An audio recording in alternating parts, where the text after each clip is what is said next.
Hi, good afternoon, everyone. Welcome to this Career Insights, Government Law, and Policy Focus. I'm Dana Bryce Pacheco.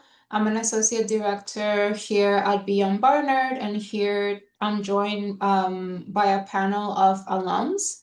I'll open the floor for each of you to introduce yourselves, and then we'll go right into some of the questions that we have.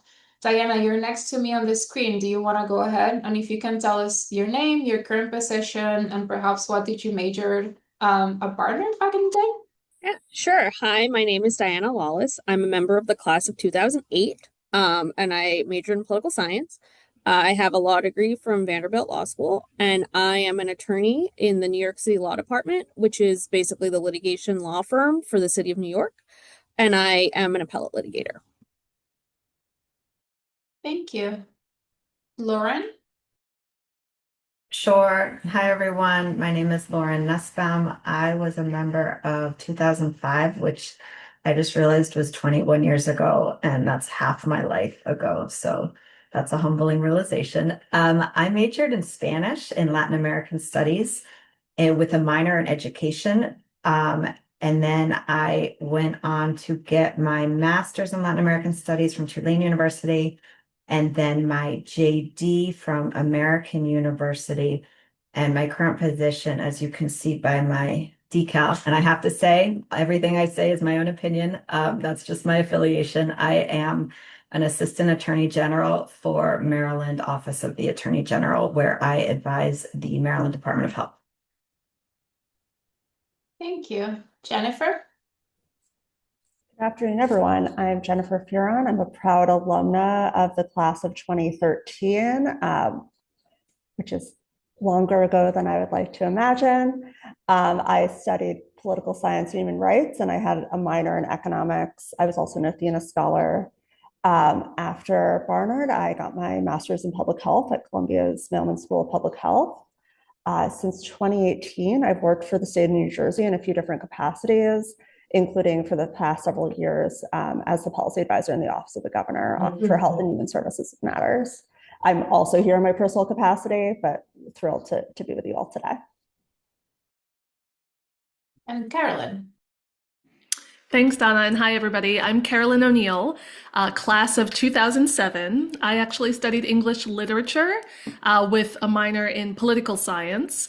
I work for the New York City Campaign Finance Board, which I'm very happy to talk about. I think a lot of New Yorkers are not super familiar with the Campaign Finance Board. I engage primarily in voter education with a focus on supporting immigrant communities and New Yorkers who speak languages other than English, and would love to talk more about it, but will limit myself for now, and hopefully I can say more about the really cool work that we do. Thank you so much.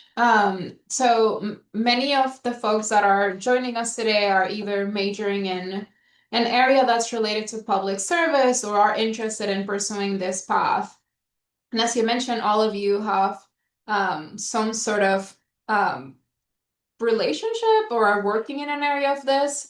I would love to hear from each of you about what you do and perhaps some key skills or competencies that are essential to your field and that you feel that you got from either your time at Barnard or through the network that you've had from this Barnard experience. And anyone can jump in. I'm happy to start. I'll say same disclaimer as everybody else gave. I'm here in my personal capacity, not the reflecting the views of my employer. So I'm an appellate litigator, which if you hear about like Supreme Court, that's the type of thing. It's basically arguments again among panels of judges. I have filed oppositions in the Supreme Court to certiorari. I'm not a member of the Supreme Court bar. My office does practice there. I practice in state and federal court, intermediate appellate courts, and the New York Court of Appeals, which is a backwards name for the highest court in the state. And it's basically really reading and writing intensive. And that was very much what my experience was at Barnard, which I'm sure is the experience that you all had, where we had a lot of papers to do and there was a lot of work to be done. So that really helped me in law school, even though I stressed a lot about writing papers when I was in college, and like the length of papers and the length of my thesis. And then, so basically I write for a living. I write papers, which are pretty long, like tend to be like over 20 pages and to be like 70 pages. And I'm shocked at how quickly I can write them now. And the other thing I do is oral argument, which is public speaking. You're arguing in front of a group of judges for answering your questions. So I think something that really prepared me from Barnard for that is just the sense of fearlessness and just the sense of, being competent and knowing what you're doing and not feeling scared. Just to echo Diana's point, like the fearlessness is a huge part of being successful in any of our careers. You wouldn't be, one of the great pieces of advice I got a long time ago was like, you wouldn't have been hired for the job if you weren't smart, if you weren't able to do it. And so really owning that in every way. So in my current capacity, I advise the governor as part of her policy team. In this capacity, it's really about shaping her policy agenda, advising both the cabinet members and the governor on like the strategic like alignment that where we want to go, but also to Diana's point, sort of delivering the messaging to get us there and reviewing legislation regulations to help refine that to meet our sort of policy goals. I think, like, as Diana mentioned, like writing is everything, being able to persuade principals and to digest complex information. I come from the public health world, so when I talk to the health department, it can be very wonky. The governor is not a public health expert. And so being able to translate complexity and set a vision is really key. I would also say like the problem solving skills that you're learning in Barnard will carry you well throughout whatever you do, because there's going to be a new challenge, a new issue. And so having sort of the candor and the writing to be able to navigate through it and help leaders navigate through it is going to be essential. I'm happy to jump in. So first, some context on the work that I do, which I think will be helpful for folks listening. The New York City Campaign Finance Board essentially has two arms. One of them is the matching funds program, which got a lot of publicity in the recent mayoral election. You may have heard about it, right? So matching New Yorkers' contributions to political campaigns for folks running for city office and monitoring campaign spending. And the other arm is the NYC Votes side of things. So whenever you see advertisements on the bus or the subway for upcoming elections, registering to vote from NYC Votes, you'll see them in a ton of different languages. That's us. That's the New York City Campaign Finance Board. I work for that arm. So I'm coming to the work of democracy from an education perspective. And I also want to give just a little context about how I got there, because I think this could be interesting to folks as well when you're thinking about, if I'm interested in public service, I'm interested in defending democratic norms and strengthening particularly American democracy or a democracy anywhere in the world. I started working in the human rights field. And I was working for organizations like the Center for Constitutional Rights or the Open Society Foundations, which do work in civil rights and human rights litigation, do work in international grant making, supporting international criminal justice tribunals like the International Criminal Court, right? Like prosecutions for former presidents for war crimes and crimes against humanity, right? So I started in that work and found it so emotionally devastating. I have huge, all the respect in the world for human rights defenders. But for me, I needed to do it I needed to find a way to engage in this work that was more forward-looking and that was more approaching the work of defending democratic rights from what felt like a constructive perspective. And so in the democracy sector, we talk about doing the work of democracy from either as a firefighter or a construction worker. So are you a firefighter or a construction worker, right? If you're a firefighter, that means you're responding to these abuses that are committed by governments. You're responding to these atrocities. You're defending the rights of victims who have suffered under human rights abuses, right? Those are our firefighters. And then you have construction workers who are doing the work of building the democratic structures, norms, and institutions and practices that are going to strengthen our society moving forward. And so I realized I want to do that construction work. So that's how I transitioned into education. And I approach this work from an education approach. I started at Generation Citizen, which works in K-12 education. And so in that, and now what I do for the Campaign Finance Board is I educate New Yorkers. So we do community workshops. We partner with we build networks of partnerships with churches, mosques, synagogues, community centers, senior centers, community-based organizations around the city in order to tap into their communities and their audiences to educate them on what are their rights, what are the upcoming elections, how can they register to vote, how can they be civically engaged, and doing all of that work, right? And so for that work, the skills that I maybe started developing at Barnard that are essential in this work. Number one is languages. So, I work for the city government of one of the most diverse cities in the world. And so languages are extremely important to our work. We need folks who bring both cultural knowledge and linguistic knowledge of different languages as we're engaging in this in these efforts. I would also say, and I think Jennifer spoke to this, on that critical thinking, analytical thinking skills, right? So as we are thinking about, okay, how can we be, number one, just analyzing the data we're collecting, and identifying trends, thinking about how we can improve the work we're doing, how we can reach more people, how we can be more effective in our communications materials. Analytical thinking for sure, which I think at Barnard you get so much strong practice in that analytical thinking. It's so important. Of course, as educators, we also need facilitation, public speaking skills, the ability to engage audiences, feel comfortable at the head of a classroom or at the head of a workshop.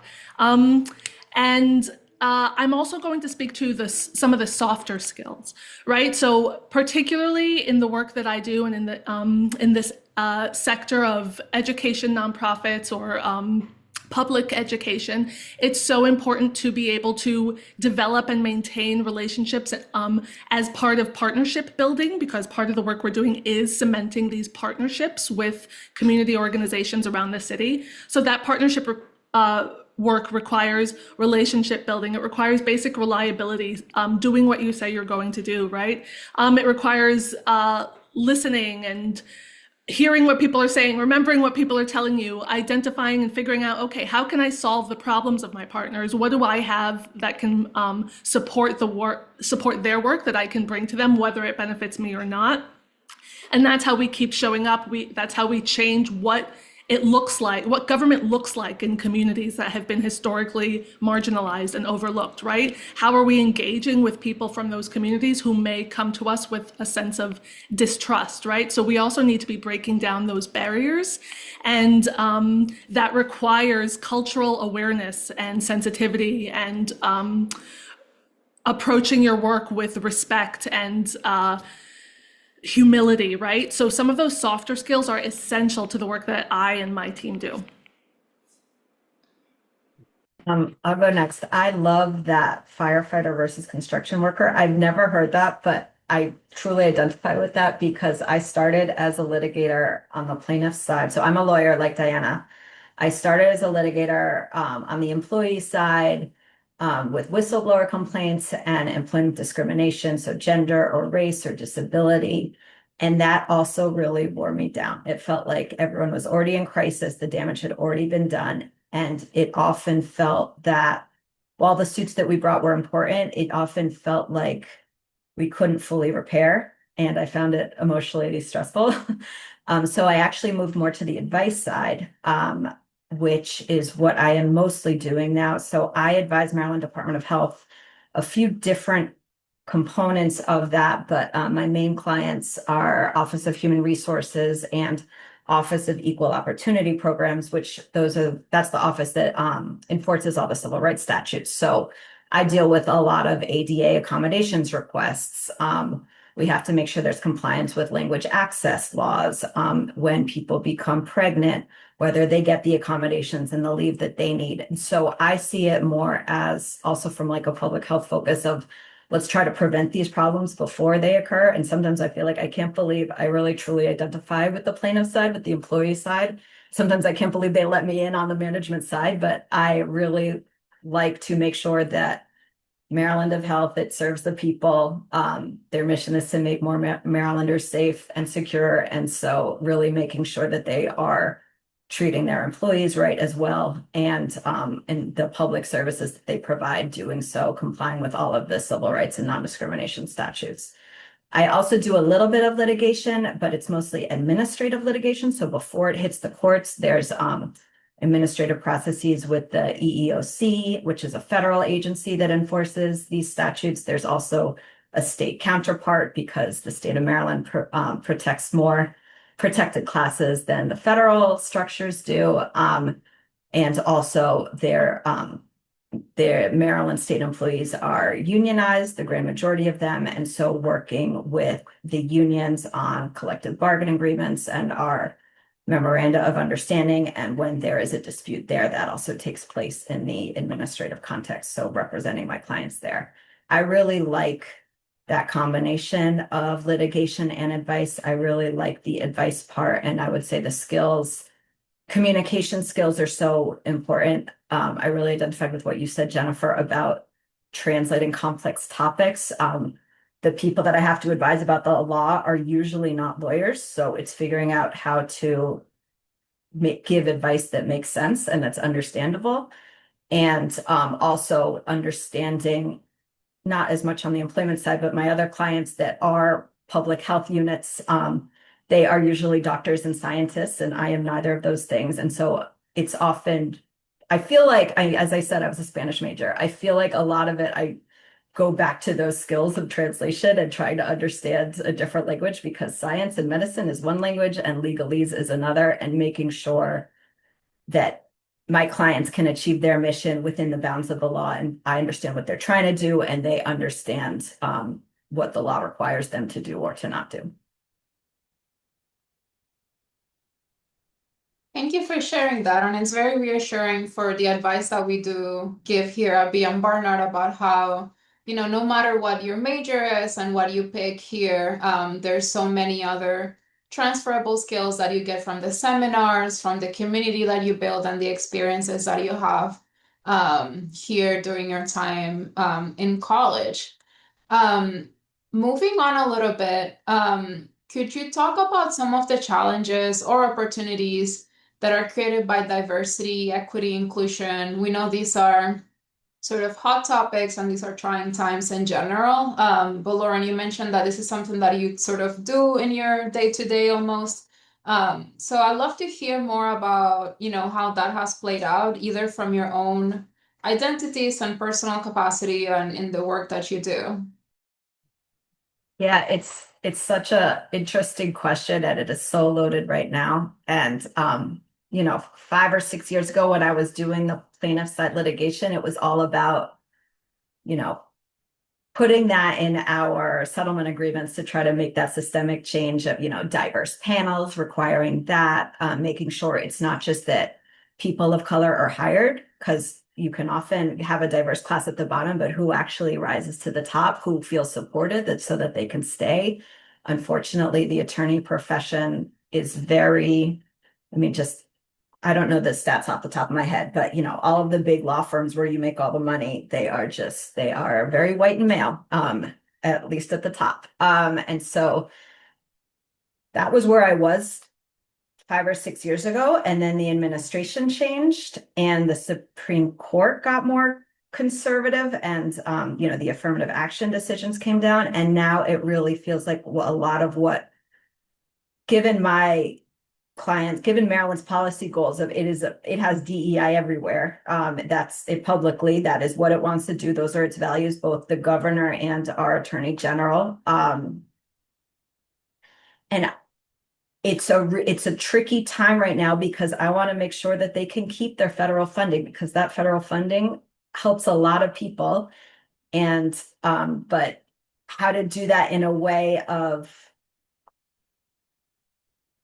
just the context of it's a really tricky balancing act of how to advise public entities to really address health disparities and to help lift people up and meet people where they are in this way, given the current law according to the Supreme Court, which says all of this should be colorblind and you shouldn't take race or gender into account at all. So figuring out strategies to do that, it's really intellectually interesting.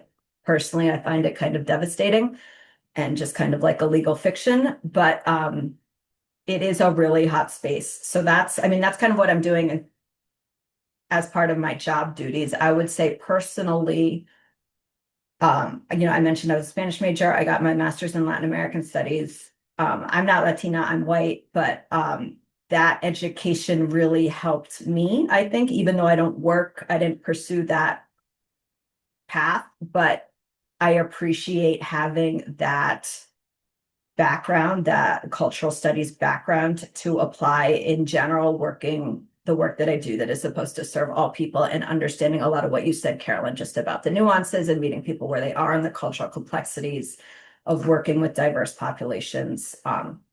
It's really important to have those soft skills.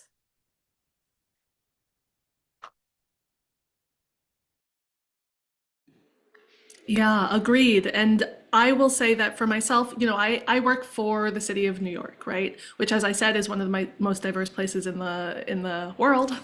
It also is one of the most diverse governments in the world, and our legislative body is one of the most representative legislative bodies in the country when we're talking about both race and gender. For the work that I do, and the work of really, I don't know, Jennifer, what you think, but the work of any city agency, right? Diversity and inclusion are business case uses, right? We cannot do this work unless we have a diverse and culturally complex and informed workforce. The work cannot happen. We cannot achieve our goals of boosting voter turnout rates, and increasing and when we do that work by specifically identifying groups in the city that have historically low voter turnout rates. And when we look at those groups, these are our traditionally marginalized and excluded communities, right? We are talking about naturalized citizens. We're talking about New Yorkers who speak languages other than English. We're talking about justice system impacted New Yorkers, right? We're talking about young people.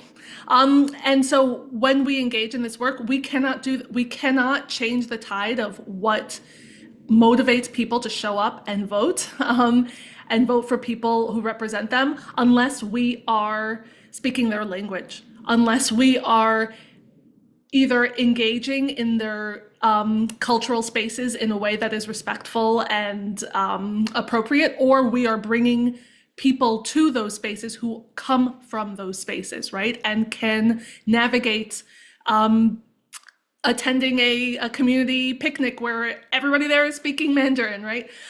Can navigate that space effectively, right? And can have conversations with people because they understand their lived experiences in this city. So for us, diversity is something that is part of the only way our work can get done, and we need to be hiring folks who come from different backgrounds. I am currently hiring staff, like neighborhood coordinators for my team. They need to speak one of our priority languages, right, which are one of the majority languages of New York City. We are looking for folks who have worked or lived in those communities, right? So they can speak to what are the real barriers facing community members there that are preventing them from voting, preventing them from accessing public services, right? So we need people to bring that knowledge in. And so we, in that sense, I and my agency, we and like others have said, I'm only speaking on my own behalf. I'm not actually speaking on behalf of the Campaign Finance Board. But from my experience, we need to prioritize, right, that knowledge, those skills, those experiences in order to achieve our mandated goals, the goals we're mandated by the city charter to accomplish. Myself, I am a biracial Black woman. So I feel that like I came to this work because of that lived experience, right? And I think, and that informs my approach to democracy work. It also, I'm going to say something that may be a little controversial, but again, my personal belief, right? I was brought up in a way that allowed me to see so many of the nuances of inequality. And from inequality, you can draw inefficiency, you can draw all kinds of negative outcomes, right, as related to this history of inequality in our country. Because of that background. And I have, white friends, right, who will study for years in order to begin to understand the lived experience that a person of color brings with them because of how they had to navigate American society, right? So all of these things are assets in my mind. They are, again, like I said, there is a business case for that lived experience and those and people and hiring people from different backgrounds. I'm going to say one other thing, which a friend of mine was recently shared with me. And she said that she's somebody who, like me, is sort of at the director, so upper middle level management, right? And she has been there for a few years. And she works in the health space. And she's like, her goal is to penetrate the C-suite, right? She very much wants to move up and enter the C-suite level of her company and her field. And one of her mentors, she's Chinese, and one of her mentors said to her, well, how many white men do you know? How many white men in your field, in your company, are you friends with? And so I say that to say that on the one hand, diversity is obviously an asset. It is necessary for so much of the work we're doing. And at the same time, like I think Lauren was saying, you all in probably every industry, but certainly most industries, you may have more diverse hiring, but once it gets to the top looks the same. You have a lot of white men, a lot of also white people in those positions, right? And so one of the ways that I and others and some of my friends are learning to navigate that is what connections are you making with folks who do hold those structural positions of power, because you're going to need them if you want to advance. So I can kind of piggyback a little bit on the city of New York being the largest and most diverse city in the country, and our work as the law firm that represent all city agencies. It's not going to be a secret. If you Google us, you go on our website, we have core values. One of them is diversity. Another one is justice in our work. So I can publicly say that two things that we always look at is ensuring a diverse workforce and ensuring that we have as many perspectives as possible. And, a diversity of attorneys means that we can all share our different lived experiences. We talk about that a lot, about how we relate to the people who are litigating against us, how we relate to the people who bring litigations against the city, how we relate to each other. And justice, the component of that is we're not just the law firm that makes money, right? We're the law firm that defends basically the city's agencies, its employees, and the taxpayer money, which is what it would be the funding of judgments.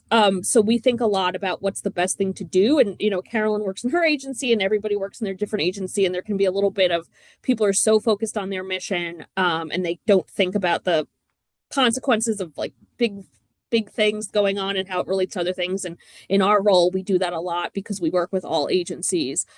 Just one caveat, one thing is that even though we are a diverse workforce, we really believe in diversity. We do, in fact, defend the city against claims that are based on the federal, state, and city non-discrimination statutes. So, we do frequently go to court and defend against claims in that area, but that's something, a lawyer does. We assess claims and we definitely try to make sure we're, doing the right thing in every case that we are defending. So we do have that experience. So we are looking at things kind of from both sides of the table, being the best representative that we can be for all the city, for all the citizens of the city of New York, but then also defending the city against claims against them that do not have merit. And one thing I want to say is about personally with women, I, having gone to Barnard and then having a great experience at Vanderbilt Law School, I didn't realize that there would be a problem with, or like women, not being totally equal until I started the practice of law. And it like just stuns me sometimes. I noticed particularly in appellate litigation. So my office, I will say like of our appellate litigators, we have about 36. I think we're about half women, might be a little bit more than half women. Our office is like that. But when I'm in the courtroom, that's not true. I remember I was on a panel a few years ago at law school with a classmate of mine who's also an appellate litigator, and she's like, most litigators don't look like us. And I was like, what are you talking about? And I was like, yeah, it's women. It's very rare when I can sit in court and count how many women are the ones who are representing and presenting arguments to the court. I think the judiciary is pretty good in New York. The state court, excellent. You can get honestly panels of diverse people every case you draw, and women are well represented. And I think even in federal court there's a lot of women who are judges, but it is a little surprising because because of my work as a government attorney, I was running a court as a first year giving argument before the court, and that's just not what happens. They don't expect you to be the person doing it. So it is something I do think about every time I'm sitting in court and I hear a calendar of cases called and I look at who are the people who are going to be representing. And just to piggyback on all the piggybacking, I'll say, like, as my friends have said, this as a government, be it a state or city or locality, diversity, equity, inclusion come up in a few different ways. It comes up in terms of like the state as a model employer. A state government, a city government is going to be one of the biggest employers in its jurisdiction, and so how is it living its values? It's who we serve. New Jersey is also an incredibly diverse state. It's the data we collect as a health department, which, to Lauren's point, is something that like is in an evolution over the past year with this federal administration, which was what the federal administration does or does not support being tracked at the state level. It's what data we share about individuals. It's budgets as moral documents, and what entities get the ability to pitch an idea, let alone get funded for an idea. It's what services we provide. A human services department is providing disability services, aging services, long-term care support, Medicaid, SNAP, you name it. And so how those services are reaching our diverse populations. Also, when we think on the public health side, it's when we're thinking about delivering public health interventions, especially in a scarce resource environment, who are the most vulnerable? How are we getting to them? How are we persuading folks to, most of public health is a strategic comms exercise of persuading people to accept interventions. And so all of that has to be informed by who we serve. I'll say I've also spent a lot of time over the past decade working on Black maternal mortality, because that's been one of the key sort of like chronic issues in New Jersey. I'm neither Black nor a mother. And so it's also knowing when to listen and create space versus when to lead, and how to best bring diverse voices into important conversations. Thank you so much for sharing your perspectives. I really enjoy hearing sort of the whole spectrum from the cyclical aspect of this. Lauren, you mentioning that 6 years ago, this looked very different pre-pandemic. And, with change in administration and different policies, this is now looking in a specific way at the federal and the local government. And I also heard from all of you how the fact of your own identities plays a role in it, how either positioning yourself as taking the lead or making the space, or just by being in the room sometimes, we are sort of moving the needle in the right direction, so to speak. And once again, to sort of emphasize the fact of the community that you're able to build at Barnard as students and with the alumni network, and the value of that. In the interest of time, we have about 12 more minutes together before we open it up for questions.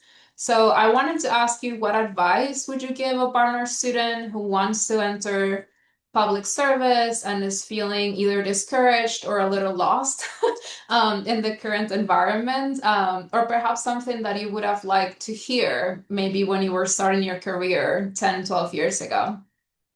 Yeah, I think one thing is we all work for state or state or local governments, and that's not like the level that gets pushed, right? So even in prior administrations, everybody wants to work for the federal government at the time. Everybody was like, the federal government was the goal. Federal government's the best. Federal government's the best. And I, even as a law student, being a native New Yorker, had no idea that obviously the city of New York, which is where you all are right now, is the largest city in the country. We have a larger government than like many states, I believe. We have more citizens than many states. So just the diversity of agencies, we have like 40 or 50 different agencies that do different things or dedicated to doing different things for the city of New York. And I always find it fascinating, like in my work, it's the small everyday problems. Like if you look at the local papers, I kind of know what's going on with everything because I've seen or heard the litigation related to it. I know what the players work. So I think it's good to not just chase perceived prestige, and not to look in other forums, because it could be, I mean, this working for the city is incredibly rewarding, and it was incredibly rewarding even in different times for the federal government. Yeah, I agree with all of that. And one thing I would say, I feel like I had a really circuitous route to where I am now. And it took me a very long time to become a lawyer. I was older than all of my peers in law school, but I'm so happy I found it. And I do not regret that it took me so long to get there because I had a lot of different experiences. I dabbled in academia, decided that wasn't for me. I worked for some nonprofits.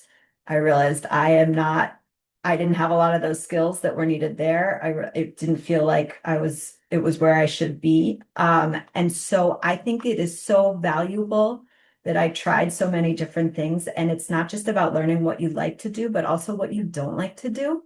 And a lot of the prestige chasing is so real. But think about, I can be really in love with an organization's mission, but if my day-to-day tasks, what I'll have to do, if it's either not my skill set or doesn't interest me, my day-to-day is not going to be so great. So I really recommend doing internships, talking to a lot of people, and not just thinking about the prestigious aspects, but what is the actual work that you will do? And would that excite you? Would that motivate you to get out of bed every day? And it is so valuable to learn what you don't like to do just as much as what you do, because when you finally find what you want to do, you will be sure that that's what you want to be doing. So thanks. I agree with everything that my friends have said. I would say, in addition, one, play to your strengths. There will be other people that will solve for your weaknesses, but if you're leaning into your strengths, you're going to be adding a lot of value to the team that you work on. So much in life is about being in the right place at the right time. Like Lauren, not the most direct path to where I am today. In part, it was reaching out to someone I hadn't spoken to in years and being like, hey, what should I do next? And then I think also, like, as women, leaning into passion as an asset. I'm a very mission-driven person, and doing what is fueling that mission and that drive is going to like keep me motivated to show up every day. So yeah, it's nothing's linear in life. We are where we are today through many happy accidents, I'm sure. And so, you know, don't be discouraged if things aren't perfect right off the bat. Totally agree. I think the point of where I thought I would go when I was 22 is totally different from where I was really, really excited to go when I was 38. Like there's so much that I learned just by doing, and that is really just the best way to learn what it is that you want to do. I also want to echo the advice to talk to people. So I am the introvert's introvert. Networking was always a terrifying word for me, and as I engaged in more like partnerships and coalition building work, I started to like something clicked for me in understanding like there doesn't have to be a solid outcome from every conversation you have with somebody. You don't have to be the favorite, you also don't have to be the favorite person they've ever met with after you talk with somebody, right? Like each conversation that you have, maybe you'll talk for a half hour and you'll glean one little thing, and that will be proved to be so valuable.